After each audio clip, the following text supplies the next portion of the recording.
Hiber-Nation 99.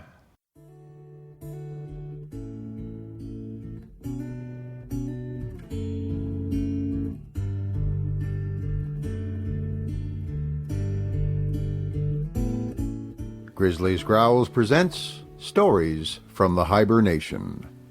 Read by David Grizzly Smith.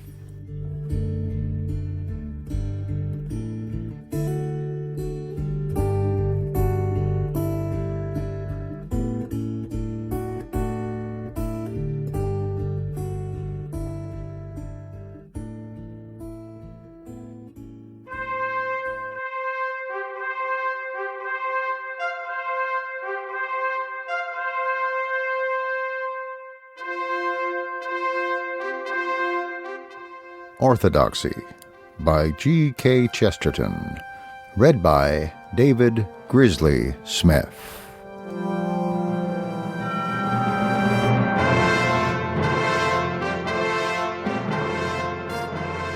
Chapter 7. The Eternal Revolution. The following propositions have been urged. First, that some faith in our life is required, even to improve it. Second, that some dissatisfaction with things as they are is necessary even in order to be satisfied. Third, that to have this necessary content and necessary discontent, it is not sufficient to have the obvious equilibrium of the Stoic. For mere resignation has neither the gigantic levity of pleasure nor the superb intolerance of pain. There is a vital objection to the advice merely to grin and bear it. The objection is that if you merely bear it, you do not grin.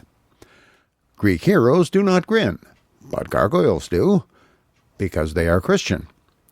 And when a Christian is pleased, he is, in the most exact sense, frightfully pleased. His pleasure is frightful.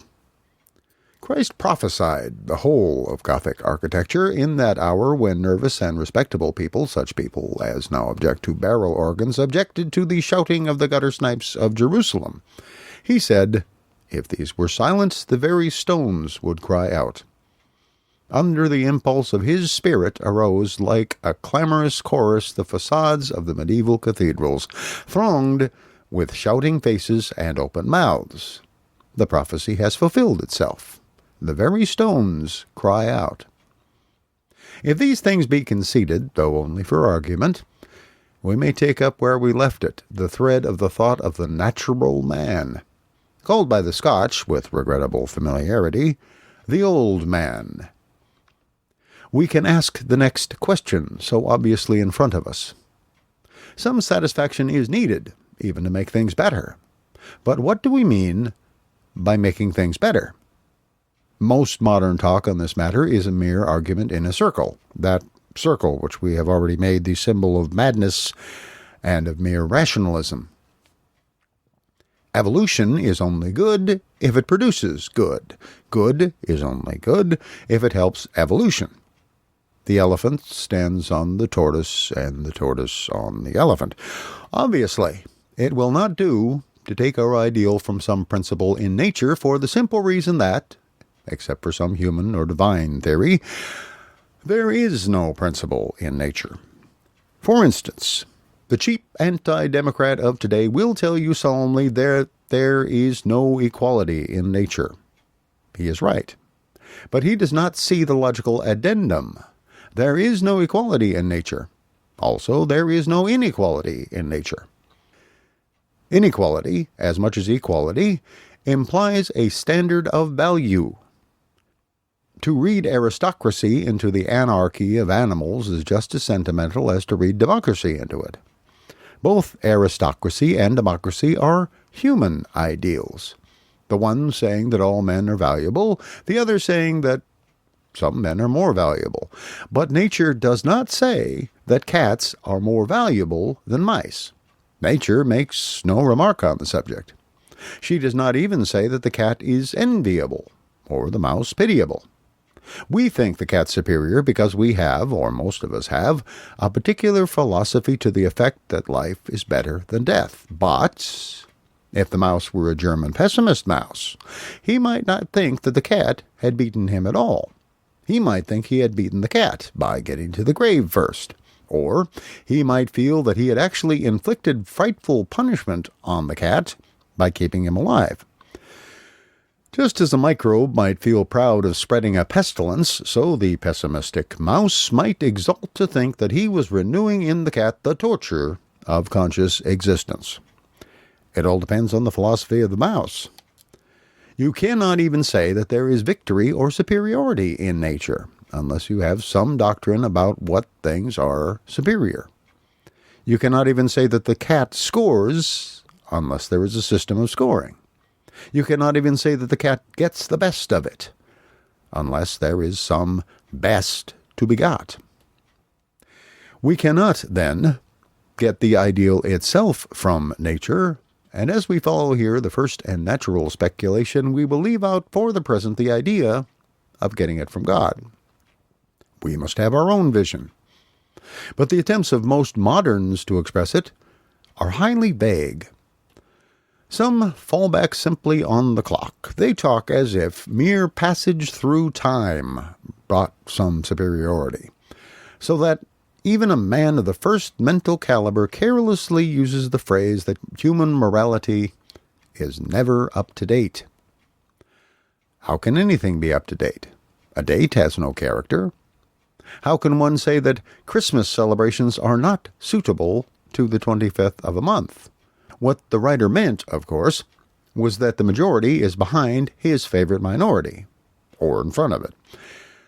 Other vague modern people take refuge in material metaphors. In fact, this is the chief mark of vague modern people.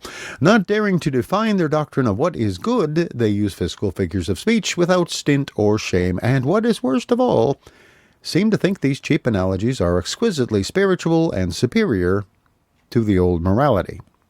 Thus, they think it intellectual to talk about things being high. It is at least the reverse of intellectual.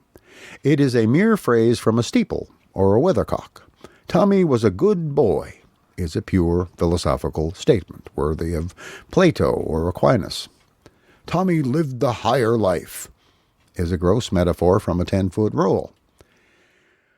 This, incidentally, is almost the whole weakness of Nietzsche, whom some are representing as a bold and strong thinker. No one will deny that he was a poetical and suggestive thinker, but he was quite the reverse of strong. He was not at all bold. He never put his own meaning before himself in bald, abstract words, as did Aristotle and Calvin and even Karl Marx, the hard, fearless men of thought. Nietzsche always escaped a question by a physical metaphor, like a cheery minor poet. He said, beyond good and evil, because he had not the courage to say, more good than good and evil, or more evil than good and evil. Had he faced this thought without metaphors, he would have seen that it was nonsense. So, when he describes his hero, he does not dare to say, the purer man, or the happier man, or the sadder man, for all these are ideas, and ideas are alarming. He says, the upper man, or overman, a physical metaphor from acrobats and alpine climbers. Nietzsche is truly a very timid thinker. He does not really know in the least what sort of man he wants evolution to produce, and if he does not know, certainly the ordinary evolutionists who talk about things being higher do not know either. Then again, some people fall back on sheer submission and sitting still. Nature is going to do something someday. Nobody knows what, and nobody knows when. We have no reason for acting, and no reason for not acting. If anything happens, it is right. If anything is prevented, it was wrong. Again, some people try to anticipate nature by doing something, by doing anything. Because we may possibly grow wings, they cut off their legs. Yet nature may be trying to make them centipedes for all they know. Lastly, there is a fourth class of people who take whatever it is that they happen to want and say that that is the ultimate aim of evolution. And these are the only sensible people. This is the only really healthy way with the word evolution, to work for what you want and call that evolution. The only intelligible sense that progress or advance can have among men is that we have a definite vision and that we wish to make the whole world like that vision. If you like to put it so, the essence of the doctrine is that what we have around us is the mere method and preparation for something that we have to create. This is not a world, but rather the materials for a world. God has given us not so much the colors of a picture as the colors of a palette, but he has also given us a subject, a model, a fixed vision. We must be clear about what we want to paint. This adds a further principle to our previous list of principles. We have said we must be fond of this world even in order to change it. We now add that we must be fond of another world, real or imaginary, in order to have something to change it to. We need not debate about the mere words evolution or progress. Personally, I prefer to call it reform. Reform implies form.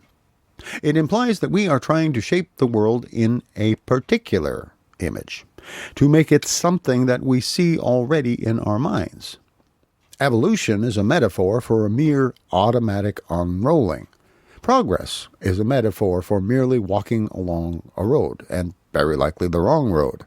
But reform is a metaphor for reasonable and determined men. It means that we see a certain thing out of shape, and we mean to put it into shape, and we know what shape. Now here comes in the whole collapse and huge blunder of our age. We have mixed up two different things, two opposite things. Progress should mean that we are always changing the world to suit the vision. Progress does mean, just now, that we are always changing the vision. It should mean that we are slow but sure in bringing justice and mercy among men.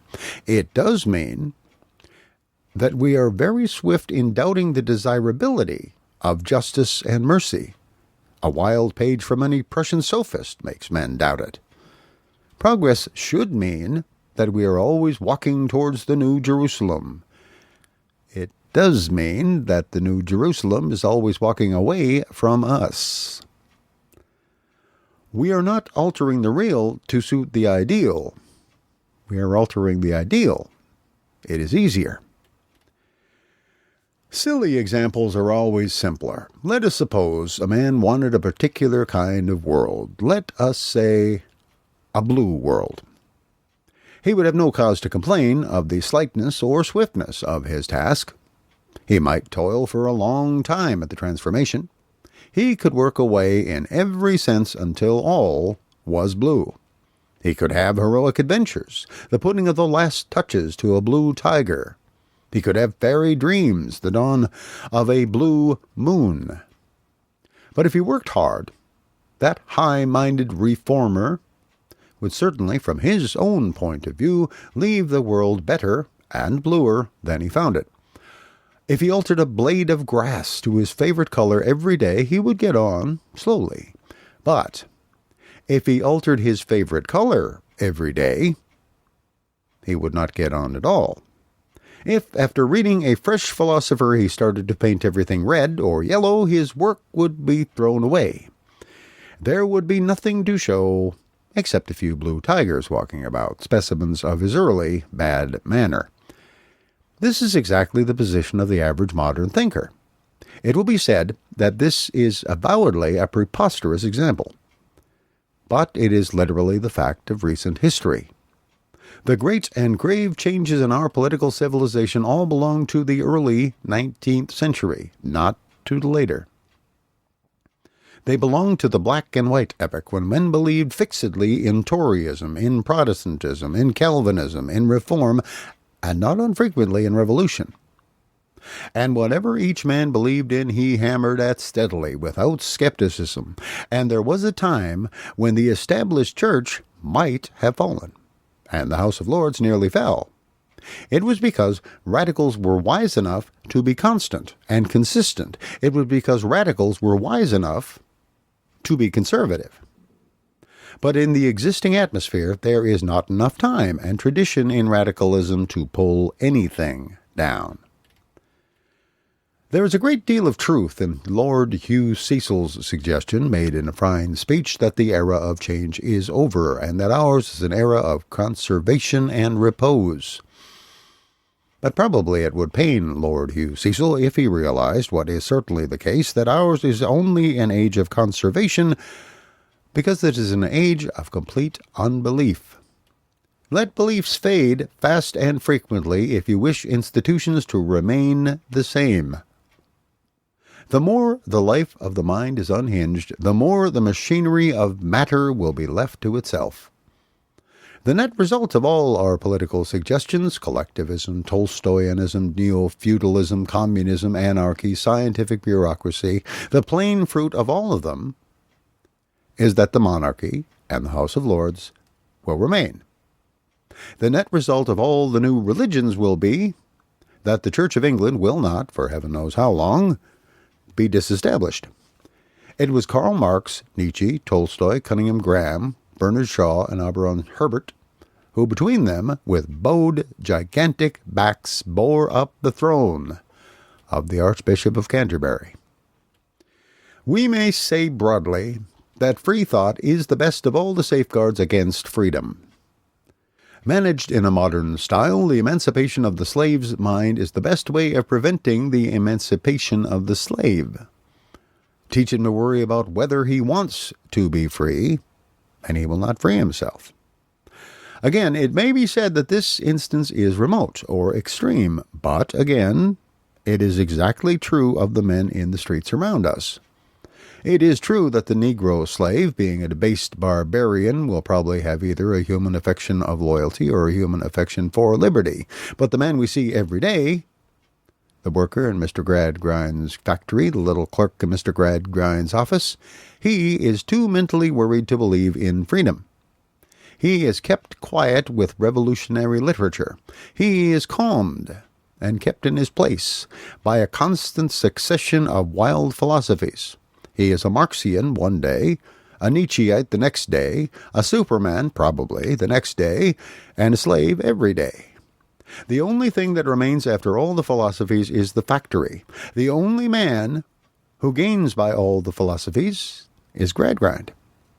It would be worth his while to keep his commercial helotry supplied with skeptical literature. And now I come to think of it, of course, Gradgrind is famous for giving libraries. He shows his sense. All modern books are on his side. As long as the vision of heaven is always changing, the vision of earth will be exactly the same.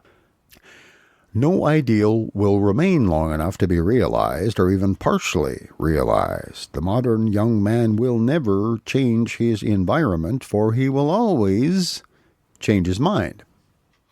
This, therefore, is our first requirement about the ideal towards which progress is directed. It must be fixed. Whistler used to make many rapid studies of a sitter. It did not matter if he tore up 20 portraits, but it would matter if he looked up 20 times and each time saw a new person sitting placidly for his portrait. So it does not matter, comparatively speaking, how often humanity fails to imitate its ideal, for then all its old failures are fruitful. But it does frightfully matter how often humanity changes its ideal, for then all its old failures are fruitless. The question, therefore, becomes this: how can we keep the artist discontented with his pictures while preventing him from being vitally discontented with his art? How can we make a man always dissatisfied with his work, yet always satisfied with working? How can we make sure that the portrait painter will throw the portrait out of the window instead of taking the natural and more human course of throwing the sitter out the window? A strict rule is not only necessary for ruling, it is also necessary for rebelling. This fixed and familiar ideal is necessary to any sort of revolution. Man will sometimes act slowly upon new ideas. He will only act swiftly upon old ideas. If I am merely to float or fade or evolve, it may be towards something anarchic, but if I am to riot, it must be for something respectable. This is the whole weakness of certain schools of progress and moral evolution.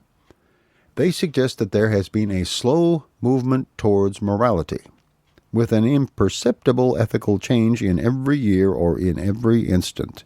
There is only one great disadvantage to this theory. It talks of a slow movement towards justice. It does not permit a swift movement.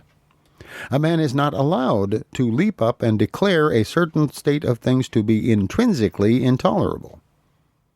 To make the matter clear, it is better to take a specific example. Certain of the idealistic vegetarians, such as Mr. Salt, say that the time has now come for eating no meat. By implication, they assume that at one time it was right to eat meat, and they suggest, in words that could be quoted, that someday it may be wrong to eat milk and eggs. I do not discuss here the question of what is justice to animals.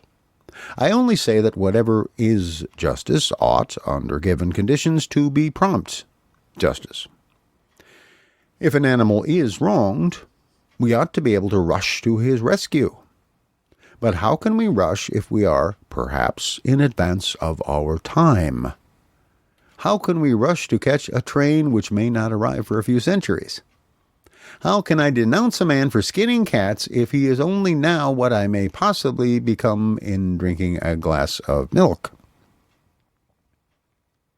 A splendid and insane Russian sect ran about taking all the cattle out of all the carts. How can I pluck up courage to take the horse out of my hansom cab when I do not know whether my evolutionary watch is only a little fast or the cabman's a little slow? Suppose I say to a sweater, slavery suited one stage of evolution, and suppose he answers, and sweating suits this stage of evolution. How can I answer if there is no eternal test? If sweaters can be behind the current morality, why should not philanthropists be in front of it? What on earth is the current morality, except in its literal sense, the morality that is always running away? Thus we may say that a permanent ideal is as necessary to the innovator as to the conservative. It is necessary whether we wish the king's orders to be promptly executed or whether we only wish the king to be promptly executed. The guillotine has many sins, but to do it justice, there is nothing evolutionary about it. The favorite evolutionary argument finds its best answer in the axe. The evolutionist says, "Where do you draw the line?" The revolutionist answers, "I draw it here, exactly between your head and body." There must at any given moment be an abstract right and wrong if any blow is to be struck. There must be something eternal if there is to be anything sudden. Therefore, for all intelligible human purposes, for altering things or keeping things as they are, for founding a system forever, as in China, or for altering it every month, as in the early French Revolution, it is equally necessary that the vision should be a fixed vision. This is our first requirement. When I had written this down, I felt once again the presence of something else in the discussion, as a man hears a church bell above the sound of the street. Something seemed to be saying, my ideal at least is fixed, for it was fixed before the foundations of the world. My vision of perfection assuredly cannot be altered, for it is called Eden. You may alter the place to which you are going, but you cannot alter the place from which you have come. To the Orthodox there must always be a case for revolution, for in the hearts of men God has been put under the feet of Satan. In the upper world hell once rebelled against heaven, but in this world heaven is rebelling against hell. For the Orthodox there can always be a revolution, for a revolution is a restoration. At any instant you may strike a blow for the perfection which no man has seen since Adam. No unchanging custom, no changing evolution can make the original good anything but good. Man may have had concubines as long as cows have had horns. Still, they are not part of him if they are sinful. Men may have been under oppression since fish were under water. Still, they ought not to be if oppression is sinful. The chain may seem as natural to the slave, or the paint to the harlot, as does the plume to the bird or the burrow to the fox, but still they are not if they are sinful. I lift my prehistoric legend to defy all your history. Your vision is not merely a fixture, it is a fact. I paused to note the new coincidence of Christianity, but I passed on. I passed on to the next necessity of any ideal of progress. Some people, as we have said, seem to believe in an automatic and impersonal progress in the nature of things. But it is clear that no political activity can be encouraged by saying that progress is natural and inevitable. That is not a reason for being active, but rather a reason for being lazy. If we are bound to improve, we need not trouble to improve. The pure doctrine of progress is the best of all reasons for not being a progressive. But it is to none of these obvious comments that I wish primarily to call attention. The only arresting point is this, that if we suppose improvement to be natural, it must be fairly simple. The world might conceivably be working towards one consummation, but hardly towards any particular arrangement of many qualities. To take our original simile, nature by herself may be growing more blue. That is, a process so simple that it might be impersonal. But nature cannot be making a careful picture made of many picked colors unless nature is personal. If the end of the world were mere darkness or mere light, it might come as slowly and inevitably as dusk or dawn. But if the end of the world is to be a piece of elaborate and artistic chiaroscuro, then there must be a design in it, either human or divine. The world, through mere time, might grow black like an old picture or white like an old coat, but if it is turned into a particular piece of black and white art, then there is an artist. If the distinction be not evident, I give an ordinary instance. We constantly hear a particularly cosmic creed from the modern humanitarians. I use the word humanitarian in the ordinary sense, as meaning one who upholds the claims of all creatures against those of humanity. They suggest that through the ages we have been growing more and more humane. That is to say, that one after another groups or sections of beings, slaves, children, women, cows, or whatnot, have been gradually admitted to mercy or to justice. They say that we once thought it right to eat men. We didn't. But I am not here concerned with their history, which is highly unhistorical. As a fact, anthropophagy is certainly a decadent thing, not a primitive one. It is much more likely that modern men will eat human flesh out of affectation than that primitive men ever ate it out of ignorance. I am here only following the outlines of their argument, which consists in maintaining that man has been progressively more lenient, first to citizens, then to slaves, then to animals, then presumably to plants. I think it wrong to sit on a man. Soon I shall think it wrong to sit on a horse. Eventually, I suppose, I shall think it wrong to sit on a chair. That is the drive of the argument.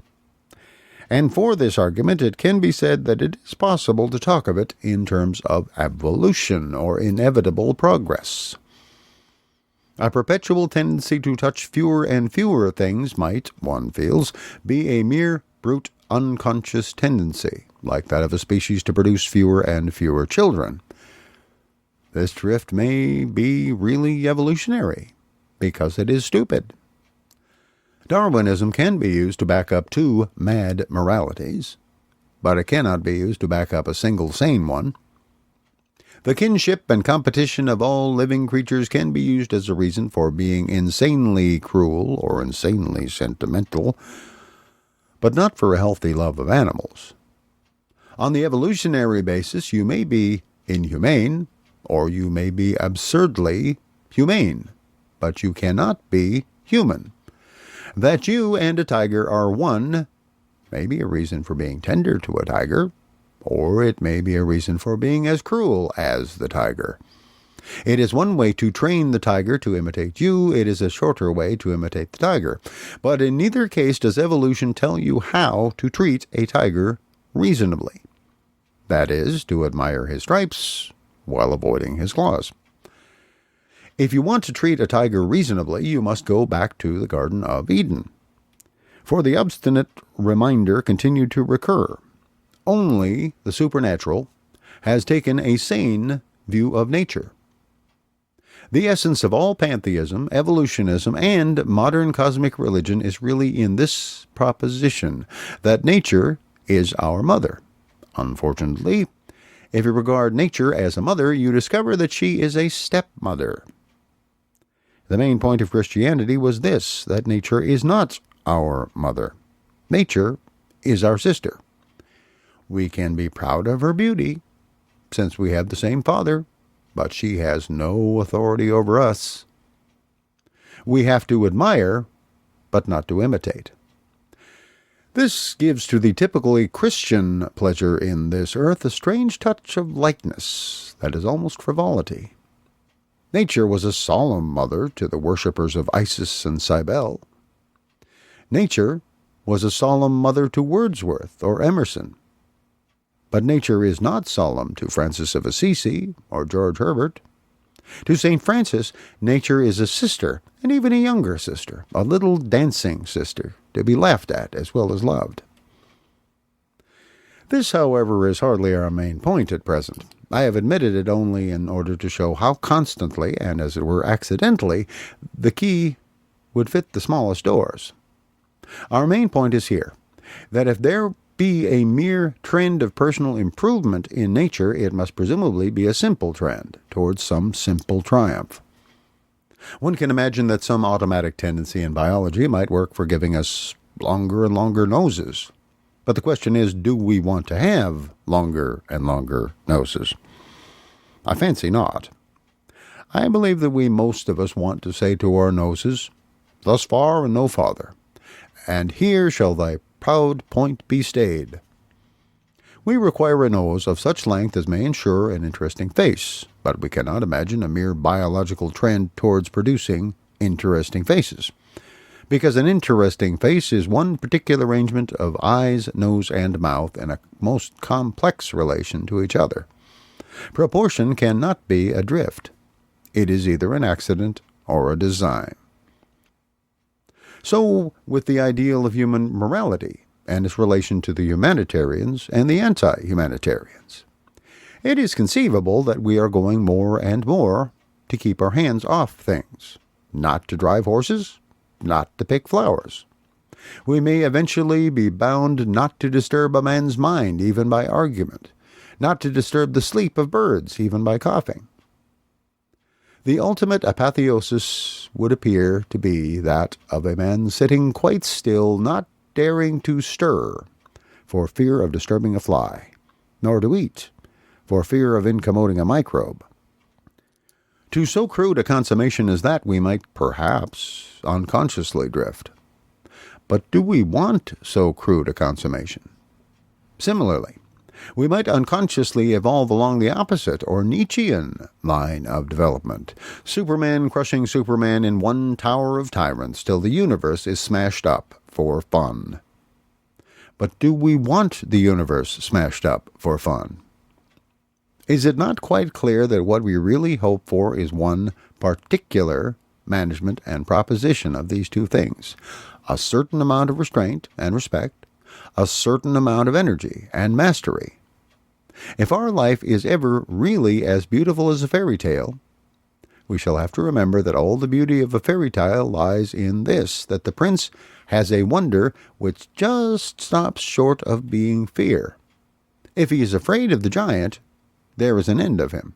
But also if he is not astonished at the giant, there is an end of the fairy tale. The whole point depends on his being at once humble enough to wonder and haughty enough to defy. So our attitude to the giant of the world must not merely be increasing delicacy or increasing contempt. It must be one particular proportion of the two, which is exactly right. We must have in us enough reverence for all things outside us to make us tread fearfully on the grass. We must also have enough disdain for all the things outside us to make us, on due occasion, spit at the stars. Yet these two things, if we are to be good or happy, must be combined, not in any combination, but in one particular combination. The perfect happiness of men on earth, if it ever comes, will not be a flat and solid thing, like the satisfaction of animals. It will be an exact and perilous balance, like that of a desperate romance. Man must have just enough faith in himself to have adventures and just enough doubt of himself to enjoy them. This, then, is our second requirement for the ideal of progress. First, it must be fixed. Second, it must be composite. It must not, if it is to satisfy our souls, be the mere victory of some one thing, swallowing up everything else, love or pride or peace or adventure. It must be a definite picture composed of these elements in their best proportion and relation. I am not concerned at this moment to deny that some such good culmination may be, by the constitution of things, reserved for the human race. I only point out that if this composite happiness is fixed for us, it must be fixed by some mind, for only a mind can place the exact proportions of a composite happiness. If the beatification of the world is a mere work of nature, then it must be as simple as the freezing of the world or the burning up of the world. But if the beatification of the world is not a work of nature, but a work of art, then it involves an artist. And here again my contemplation was cloven by the ancient voice, which said, I could have told you all this a long time ago. If there is any certain progress, it can only be my kind of progress, the progress toward a complete city of virtues and dominations, where righteousness and peace contrive to kiss each other. An impersonal force might be leading you to a wilderness of perfect flatness, or a peak of perfect height, but only a personal God can possibly be leading you, if indeed you are being led, to a city with just streets and architectural proportions, a city in which each of you can contribute exactly the right amount of your own color to the many-colored coat of Joseph. Twice again, therefore, Christianity has come in with the exact answer that I required. I had said the ideal must be fixed, and the Church had answered, mine is literally fixed, for it existed before anything else. I said, secondly, it must be artistically combined, like a picture, and the Church answered, mine is quite literally a picture, for I know who painted it. Then I went on to the third thing, which, as it seemed to me, was needed for an utopia, or goal of progress. And of all the three, it is infinitely the hardest to express. Perhaps it might be put thus, that we need watchfulness, even in utopia, lest we fall from utopia as we fell from Eden. We have remarked that one reason offered for being a progressive is that things naturally tend to grow better. But the only real reason for being a progressive is that things naturally tend to grow worse. The corruption in things is not only the best argument for being progressive, it is also the only argument against being conservative. The conservative theory would really be quite sweeping and unanswerable if it were not for this one fact. But all conservatism is based upon the idea that if you leave things alone, you leave them as they are. But you do not. If you leave a thing alone, you leave it to a torrent of change. If you leave a white post alone, it will soon be a black post. If you particularly want it to be white, you must be always painting it again. That is, you must be always having a revolution. Briefly, if you want the old white post, you must have a new white post. But this, which is true even of inanimate things, is in a quite special and terrible sense true of all human things. An almost unnatural vigilance is really required of the citizen because of the horrible rapidity with which human institutions grow old. It is the custom in passing romance and journalism to talk of men suffering under old tyrannies. But as a fact, men have almost always suffered under new tyrannies, under tyrannies that had been public liberties hardly 20 years before. Thus, England went mad with joy over the patriotic monarchy of Elizabeth, and then, almost immediately afterwards, went mad with rage in the trap of the tyranny of Charles I. So again, in France, the monarchy became intolerable, not just after it had been tolerated, but just after it had been adored. The son of Louis the Well-Beloved was Louis the Guillotined. So in the same way, in England, in the 19th century, the radical manufacturer was entirely trusted as a mere tribune of the people, until suddenly we heard the cry of the socialist that he was a tyrant eating the people like bread. So again, we have almost up to the last instant trusted the newspapers as organs of public opinion. Just recently, some of us have seen, not slowly but with a start, that they are obviously nothing of the kind. They are, by the nature of the case, the hobbies of a few rich men. We have not any need to rebel against antiquity. We have to rebel against novelty. It is the new rulers, the capitalist or the editor, who really hold up the modern world. There is no fear that a modern king will attempt to override the Constitution. It is more likely that he will ignore the Constitution and work behind its back. He will take no advantage of his kingly power. It is more likely that he will take advantage of his kingly powerlessness, of the fact that he is free from criticism and publicity. For the king is the most private person of our time. It will not be necessary for anyone to fight again against the proposal of a censorship of the press. We do not need a censorship of the press. We need a censorship by the press. This startling swiftness with which popular systems turn oppressive is the third fact for which we shall ask our perfect theory of progress to allow. It must always be on the lookout for every privilege being abused, for every working right to becoming a wrong. In this matter, I am entirely on the side of the revolutionists. They are really right to be always suspecting human institutions. They are right not to put their trust in princes nor in any child of man. The chieftain chosen to be the friend of the people becomes the enemy of the people. The newspaper started to tell the truth now exists to prevent the truth from being told.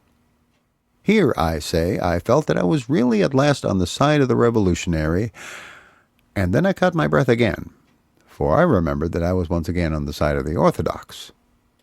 Christianity spoke again and said, I have always maintained that men were naturally backsliders, that human virtue tended of its own nature to rust or to rot. I have always said that human beings as such go wrong, especially happy human beings, especially proud and prosperous human beings. This eternal revolution, this suspicion sustained through centuries, you, being a vague modern, will call the doctrine of progress. If you were a philosopher, you would call it, as I do, the doctrine of original sin. You may call it the cosmic advance as much as you like. I call it what it is, the fall.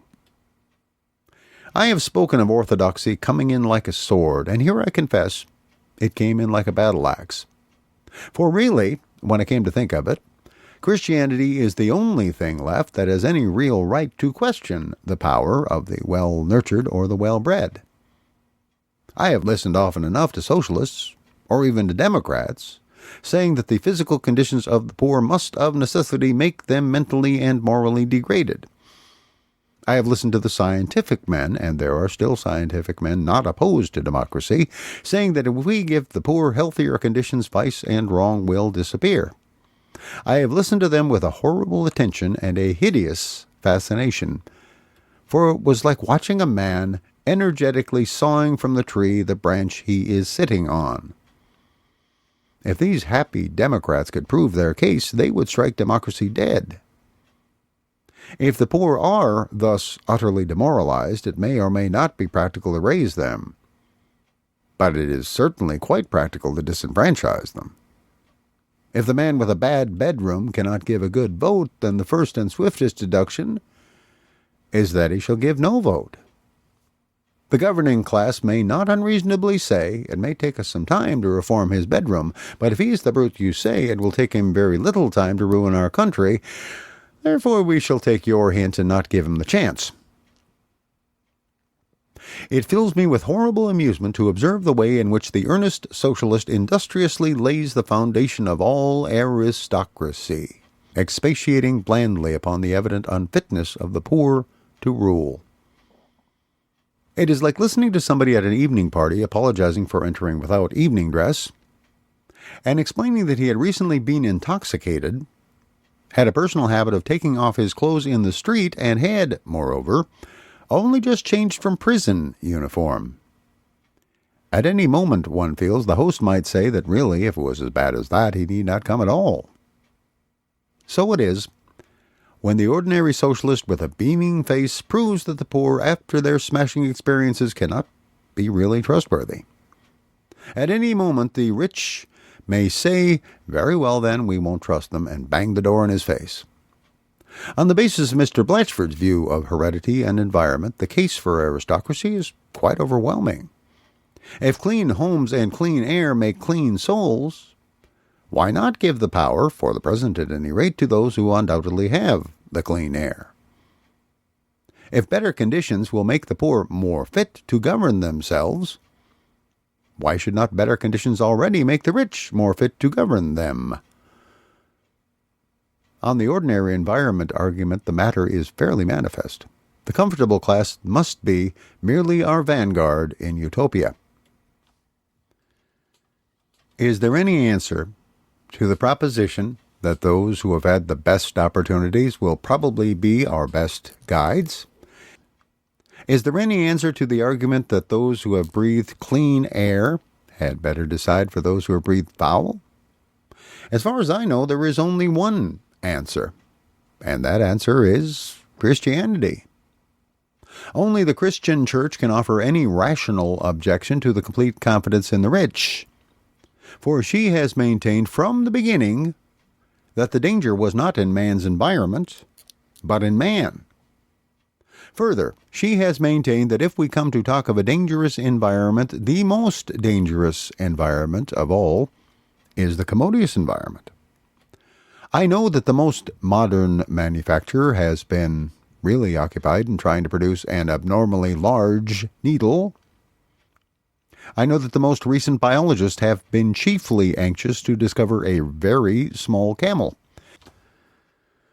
But if we diminish the camel to his smallest, or open the eye of the needle to its largest, if, in short, we assume the words of Christ to have meant the very least that they could mean, his words must, at the very least, mean this: that rich men are not very likely to be morally trustworthy.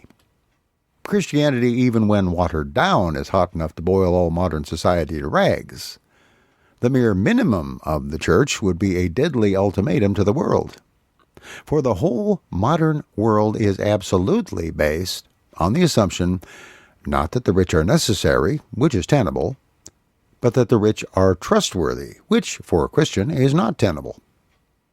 You will hear everlastingly in all discussions about newspapers, companies, aristocracies, or party politics this argument that the rich man cannot be bribed. The fact is, of course, that the rich man is bribed.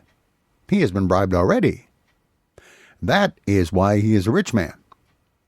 The whole case for Christianity is that a man who is dependent upon the luxuries of this life is a corrupt man.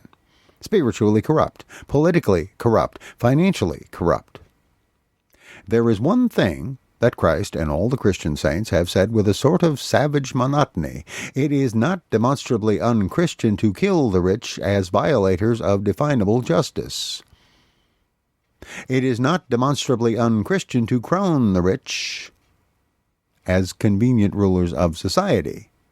It is not certainly unchristian to rebel against the rich or to submit to the rich, but it is quite certainly unchristian to trust the rich, to regard the rich as more morally safe than the poor. A Christian may consistently say, I respect that man's rank, although he takes bribes. But a Christian cannot say, as all modern men are saying at lunch and breakfast, A man of that rank would not take bribes.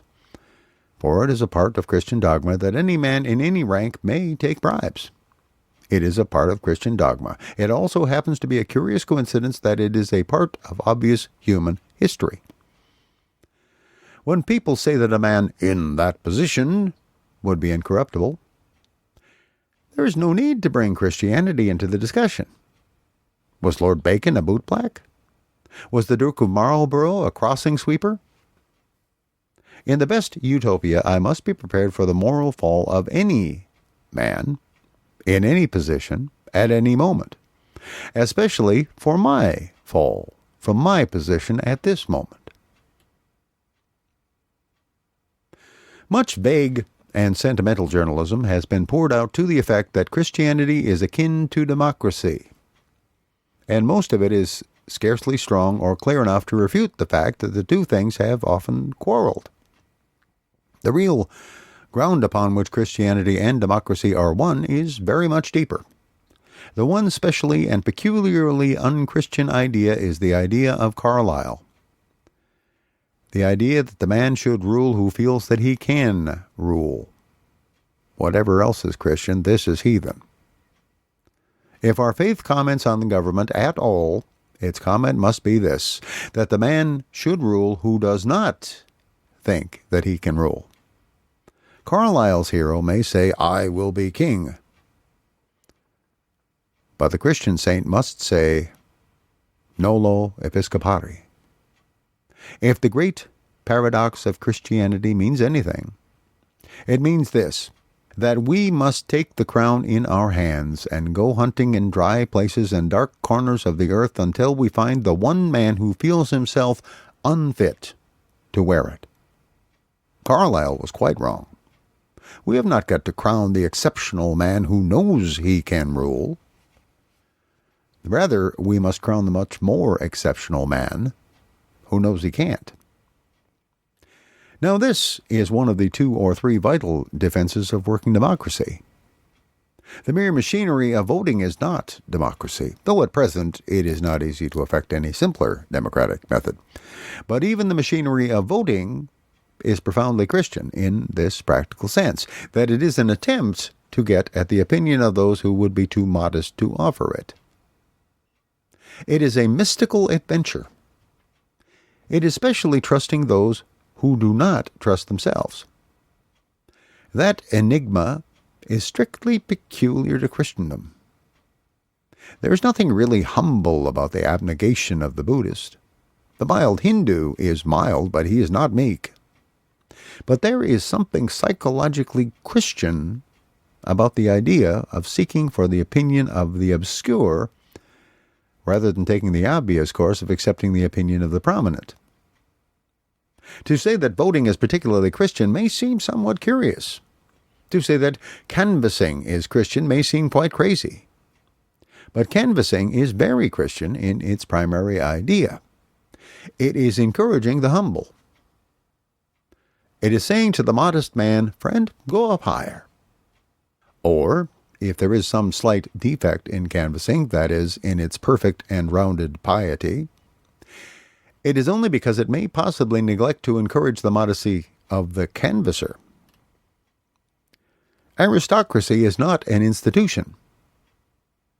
Aristocracy is a sin, generally a very venial one. It is merely the drift or slide of men into a sort of natural pomposity and praise of the powerful, which is the most easy and obvious affair in the world. It is one of the 100 answers to the fugitive perversion of modern force that the promptest and boldest agencies are also the most fragile or full of sensibility. The swiftest things are the softest things. A bird is active because a bird is soft. A stone is helpless because a stone is hard.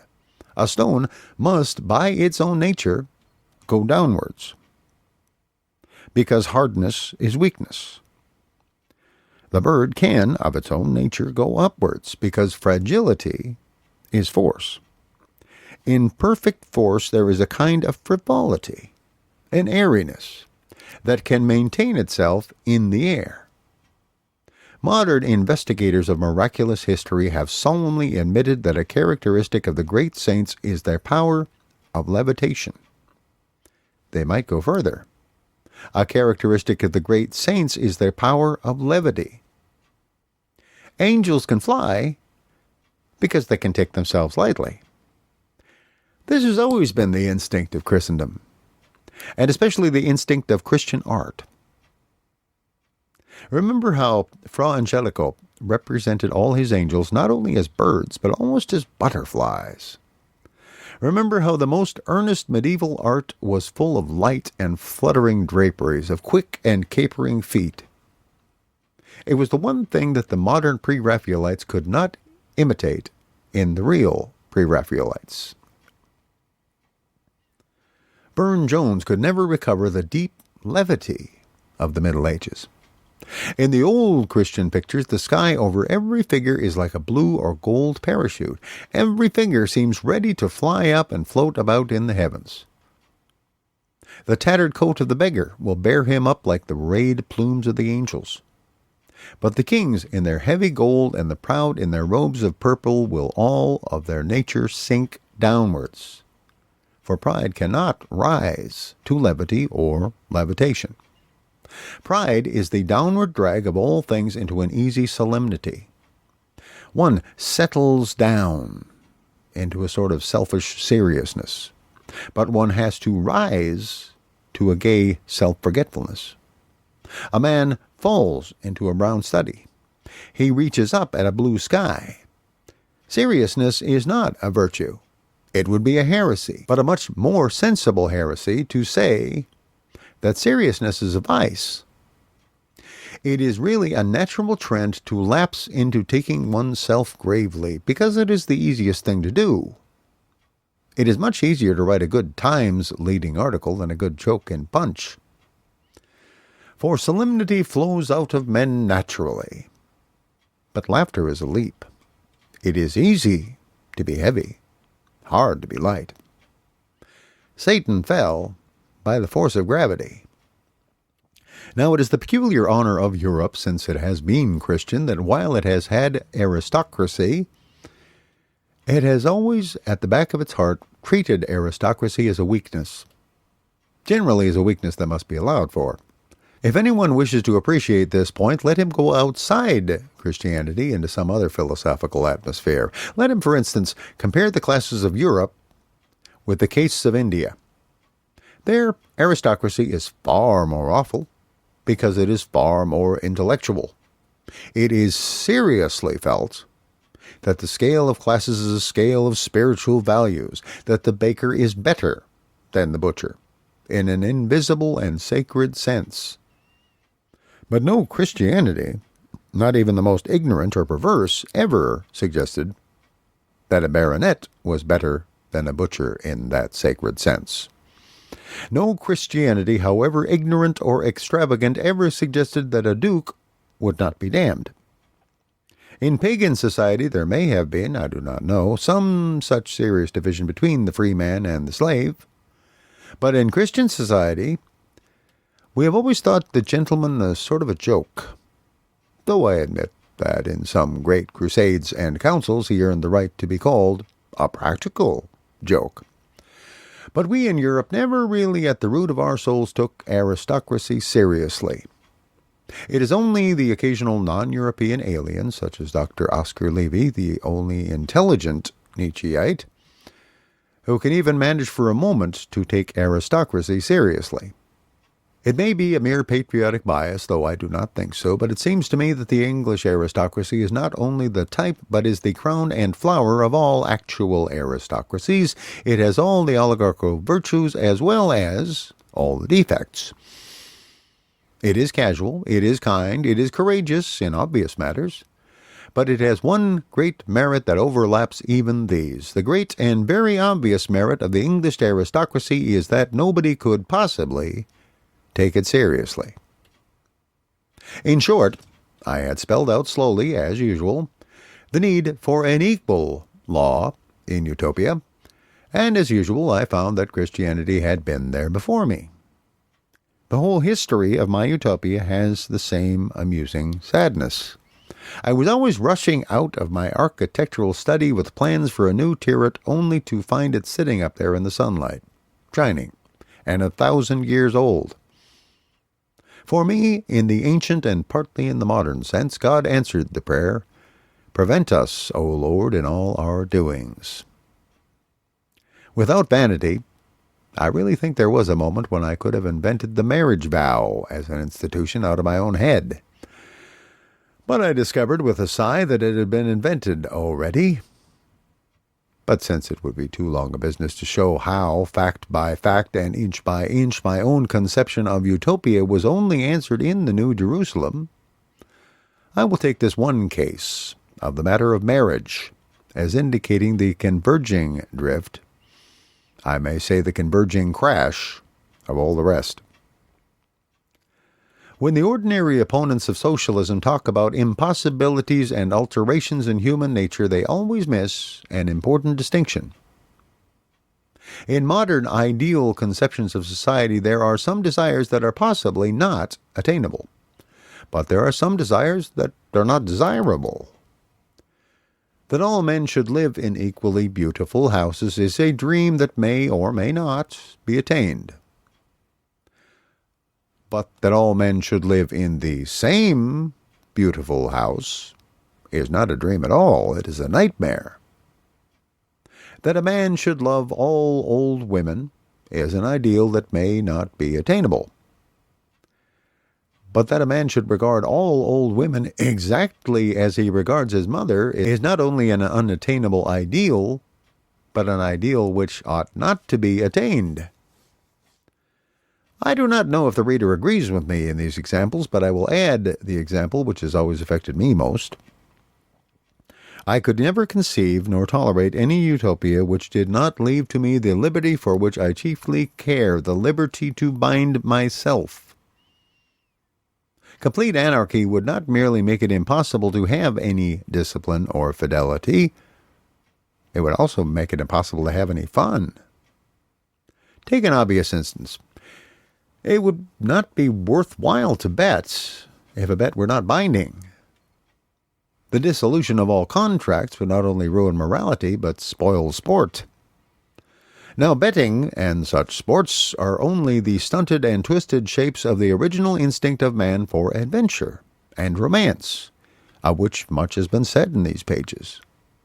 And the perils, rewards, punishments, and fulfillments of an adventure must be real, or the adventure is only a shifting and heartless nightmare. If I bet, I must be made to pay, or there is no poetry in betting. If I challenge, I must be made to fight, or there is no poetry in challenging. If I vow to be faithful, I must be cursed when I am unfaithful, or there is no fun in vowing. You could not even make a fairy tale from the experiences of a man who, when he was swallowed by a whale, might find himself at the top of the Eiffel Tower, or when he was turned into a frog, might begin to behave like a flamingo. For the purpose even of the wildest romance, results must be real, results must be irrevocable. Christian marriage is the great example of a real and irrevocable result, and that is why it is the chief subject and center of all our romantic writing. And this is my last instance of the things that I should ask, and ask imperatively, of any social paradise. I should ask to be kept to my bargain, to have my oaths and engagements taken seriously. I should ask Utopia to avenge my honor on myself. All my modern utopian friends look at each other rather doubtfully, for their ultimate hope is the dissolution of all special ties. But again I seem to hear, like a kind of an echo, an answer from beyond the world. You will have real obligations, and therefore real adventures, when you get to my utopia. But the hardest obligation and the steepest adventure is to get there.